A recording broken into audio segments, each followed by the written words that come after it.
This is my everyday carry flashlight of choice, and it has a maximum power output of 450 lumens. But what if I wanted something a bit more powerful? Or let's say a lot more powerful. Well, say hello to my little friend and 25,000 lumens. That's one small step for man, one giant leap for mankind. So this is the Imalent MS06, and it has a maximum power output of 25,000 lumens, which, let's face it, is a lot. Now, Imalent are a company based in Shenzhen, and for those that don't know, Shenzhen is just over the border from Hong Kong and could be regarded as the Silicon Valley of China. A lot of tech comes out of Shenzhen, and also a lot of quality. Imalent reached out to me and asked me if I would like to try this flashlight, and I said of course, because it's 25,000 lumens. Who wouldn't want to give that a go? And so here it is. So although this video is not sponsored, I did not pay for this sample. Okay, let's have a look at the packaging and see what it comes with. So it comes in a box, which is quite nicely done, pretty heavy, with a photo of the product on. This is in fact a sleeve, but underneath the sleeve it's the same. And then inside the box, it kind of loses it a little bit with this bright yellow sticker. I'm sure that could have been done a bit differently. Nevertheless, it tells you what to do as soon as you get it. And there is an instruction leaflet in there. There's also a charging cable. You'll notice the charging cable is magnetic and attaches to the flashlight like that. I'm not a massive fan of this sort of charging arrangement, because if this lead gets damaged or lost, you're then a bit knackered. Whereas if you had a USB-C, you're going to have loads of those kicking around. However, when you've got dedicated terminals like this, I do think you can pass more current when it comes to charging. So perhaps less danger of overheating, which you might get with the smaller contacts on a USB-C. Who knows? Also in the box, you get this bit of cleverly woven string or a small paracord. I'm not quite sure why, it's a little bit odd. There is a loop on the flashlight that allows you to fasten this, and then you could perhaps put that on your wrist maybe. It's better than nothing at all, but a little bit strange. And then also in the box that slots in there, you get this. This is a holster for the flashlight. It's amazing it fits in there at all. There's no way I could get that back in there. And it's actually quite nicely put together. And it allows you to carry the flashlight on a belt like that. And it has a loop there if you wanted to carry it on a clip, or a belt loop on the back there. It's quite heavy at 572 grams, including the batteries, but at least it gives you that option if you want to carry it on a belt. So that's it. That's what you get in the box. A close-up look tells me it's really well engineered. It feels really good in the hand, and there isn't a mark on this. It is really nicely made. Lots of machined detail into this anodized aluminium. This detail in here no doubt acts as a heatsink, because this thing warms up very, very fast when it's running at 25,000 lumens. The lens here is an ultra clear mineral anti-reflective glass, which sounds great. You can tell immediately with this LED array that this isn't going to be a high intensity beam. For that you need a single LED and an efficient reflector, whereas this LED light array will create more of a floodlight than a spotlight. This is aerospace grade aluminium with a type 3 hard anodized finish, which should allow you to bash it about. It's got some branding on the back and some reference to the battery type. At the widest part, it is 56 millimeters in diameter, then it narrows down to 51 millimeters, and it's 119 millimeters in length. And it's about the size of a can of Coke. And for those that are interested and knows what this means, the LEDs here are XHP70 Generation 2. I have no idea what that means, but I'm sure they're pretty good. Okay, let's have a quick look inside.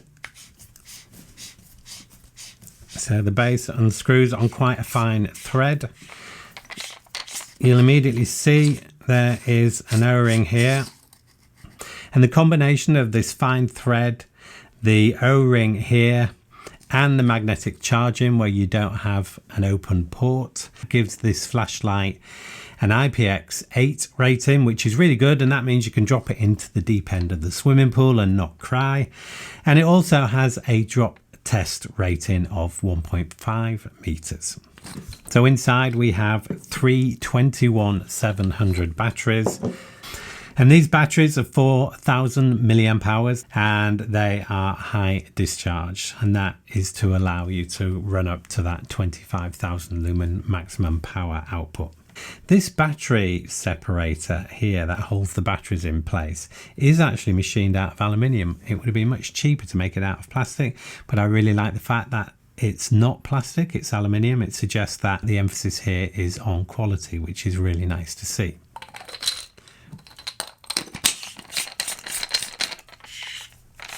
In terms of brightness modes, it has 5 levels of brightness, plus the turbo, and then plus a strobe. Now, the first 4 levels of brightness do not drop down after prolonged use. What you find with a lot of high power flashlights is that the very high power levels will drop down to preserve the LEDs and the components inside when it gets really hot. So it's worth noting here that the first 4 brightness modes do not drop down and they can run continuously, which is great to see. And those brightness levels could be described as low, medium, high, very high, and what the otherwise known as turbo. And those power modes are 200 lumens, 1200 lumens, 2,500 lumens, and 4,000 lumens. That's the low, medium, high, and very high. So let's quickly look through the run times of those 4 power levels. Okay, as you can see from the chart, the lowest level is 200 lumens, normally considered bright enough to easily find your way around in the dark, and that can be provided constantly for 31 hours on a single charge. Then you have the medium level brightness, which is 1200 lumens, normally considered very bright, super bright even, for 8 hours. And then you have the high brightness level, 2,500 lumens, and that can be constantly provided for 4 hours. And then the very high setting is 4,000 lumens, and that can be provided constantly for 2 hours and 18 minutes. So just to put that into context, 4,000 lumens is extremely bright. I've recently reviewed a flashlight, the Nightcore T4K, that delivered 4,000 lumens on its turbo setting, and it is in fact one of the world's brightest lights at that size of flashlight. And that turbo mode of 4,000, it will only deliver for around 10 seconds at a time. And that just gives you an idea of how bright 4,000 lumens is. And yet this can deliver it constantly for over 2 hours. So this really puts this type of flashlight, albeit a fairly large form factor and weight, in a different league. So the last 2 settings do drop down after a little bit of use to a lower power setting, as you will see with a lot of high intensity flashlights. So as you can see from the chart, we've got 2 light levels remaining. What the chart shows as high, which I would call very high, and turbo. So the very high will run at 9,000 lumens for 2 minutes before dropping down. And then as you can see, the turbo mode, which is 25,000 lumens, will run for 70 seconds before it fries your fingers and then drops down. And after that, it will still run for a couple of hours at that 4,000 lumen setting. And when it cools down a bit, you can switch it back to turbo, which will run for another 70 seconds. The more you use turbo, obviously, the shorter battery life you will have to run other modes. So let's have a look at the operation. And I'm pleased to say the user interface is actually really intuitive and simple to use. You simply press it once to bring the light on, and it comes on at the last level used, unless that level was turbo. And you press it again to switch it off. If you double press it, it will come on at turbo immediately. So let me demonstrate that with a double press. It is blindingly bright and it's giving me a suntan and heating up my face. And you press it once again to turn it off. So you can immediately access turbo with a double press, and you can do that at any point. So if you've got it on at a mid-level, double pressing the button will bring it straight into turbo. So that's really useful to be able to do that, because generally you're probably walking along, you see something, you want to floodlight the area, and just double pressing that button will bring it straight into turbo. A triple press will bring it in at the lowest power setting, which is 200 lumens. Let's show you that. 1, 2, 3. And that's great, because sometimes you just want to go straight in at the lowest level, not the level you last had it on. And then to step through the levels, you just press and hold the button. Lowest, second, third, fourth, fifth. So that's easy to do. And if I bring it on at the lowest level, 1, 2, 3, and then step it up to maybe say the high level, then turn it off. And when I bring it on again with a single press, it comes on at that high level. And then 4 presses will lock the light out. 1, 2, 3, 4. You'll notice it flashes 4 times here, and that means the light is now locked out. So if I press it a couple of times, it's not coming on, which is great. And to bring it back on, you have to press it 1, 2, 3, 4. The light flashes again, and then now it will come on at the last memorized setting.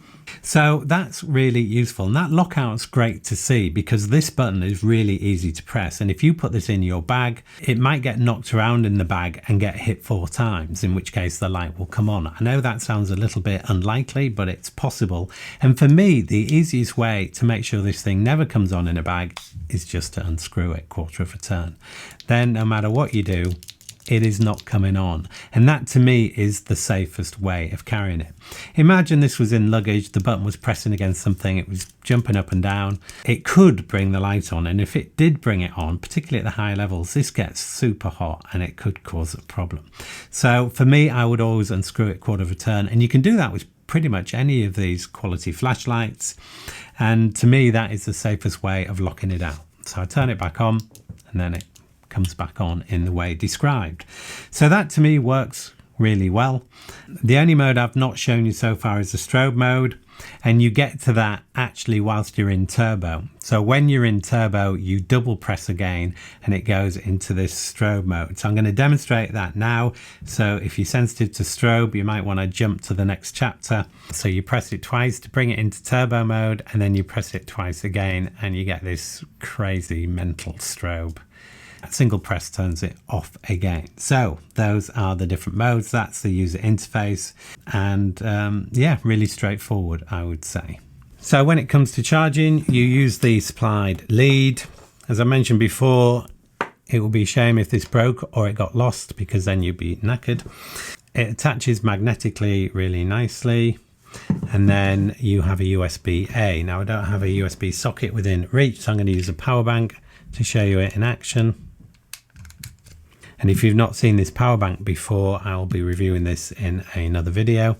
And as you can see, we've got a red light here, which shows it's charging, red when charging, green when charged, and it charges in about 7 hours. Okay, one other feature I nearly forgot to mention. If you are using this in the dead of night and it's totally black, the problem with having a side switch like this is you often lose it. And by that I mean you're pressing all over the thing and you can't find it. And if you need it in a hurry, that is a problem. And that's why tactical flashlights have a tail cap, because you never forget where they are. They're always easy to get at. So how do we get around that with this? Well, it has a feature which requires you to press and hold the button for a few seconds, and you'll notice we have a light here which is green. That allows you to find the switch in a hurry in a totally dark environment. I don't know how long it will stay on for, to be honest. It doesn't say anywhere, but I would imagine it uses very little power, so I would expect it to certainly last months, if not years. So I don't see that as a major drawback, but it is worth mentioning. You need to turn it off by pressing and holding the button, or unscrewing the flashlight 1/4 of a turn. So it is actually a really useful feature and gets around one of the problems with these side switches. So I've not yet mentioned price, and a quick search on the internet tells me that this retails for £138 in the UK or $160 in the US. And I don't think that's too bad considering how well made this is, and of course how much power it has to offer. Okay, and that gets us to the part where I have to wander out into the dark and scare the neighbours in the village and see what it's like in action. Okay, here we are out at night with the Imalent MS06, and this is at 200 lumens, the lowest light level. And then we switch it up to 1200 lumens, 2500 lumens, then we have 4000 lumens,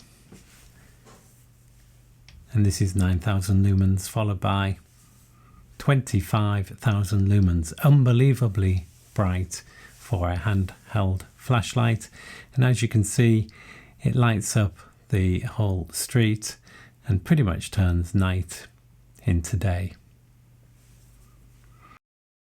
And then just to compare it with another flashlight, this is the Nightcore T4K at 4000 lumens. Compare that with the Imalent at 4000 lumens, a very similar light level as you would expect, but very different from the 25,000 lumen light level of the Imalent. Here we have a comparison with the TK16 tactical flashlight from Phoenix. This is at 3100 lumens, and you can see the much tighter beam pattern compared with the 25,000 lumens from the Imalent. As you can see, this is a much brighter light level overall and much more of a floodlight. So who is it for? Well, that is a bit of a tricky one. Obviously somebody who's not too worried about carrying something that is relatively bulky and quite heavy, either wants an unbelievably bright light that will turn night into day for short bursts of time, or somebody who wants a very bright light for a long run time. This will run at 1200 lumens for 8 hours, so pretty much a full night at a very bright light level. So if that's you, then this is a great option. So I hope that's been useful. If you enjoy this type of video, please consider subscribing to the channel. It really helps. Give it a thumbs up if you've liked it. That really helps too. Thank you as always for watching, and I'll see you in the next one.